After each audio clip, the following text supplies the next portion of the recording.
మైదానంలో మంటలు చెలరేగినట్టు వెలుగులు మెరిశాయి. ఆ ఊర్లోని పిల్లలంతా ఓ వైపు పరుగులు తీశారు.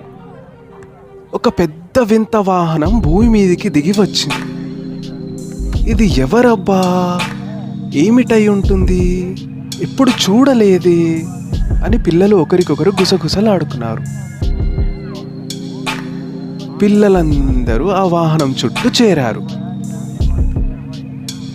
అందులో నుంచి కొన్ని వింత ఆకారాలు కలిగిన జీవులు బయటికి వచ్చాయి. అవి మనుషుల్లా కనిపించకపోయినా వారి కళ్ళల్లో అమాయకపు కాంతి మెరుస్తుంది. అవి మాటలు కూడా మాట్లాడలేవు, కానీ ఒక చిన్న సౌండ్ ట్రాన్స్లేటర్ ద్వారా మనుషుల భాషను అర్థం చేసుకొని మాట్లాడేలా మార్చుకున్నాయి. ఏలియన్స్ ఊరి వాళ్ళతో చెప్తున్నాయి, మేము ఏలియన్స్,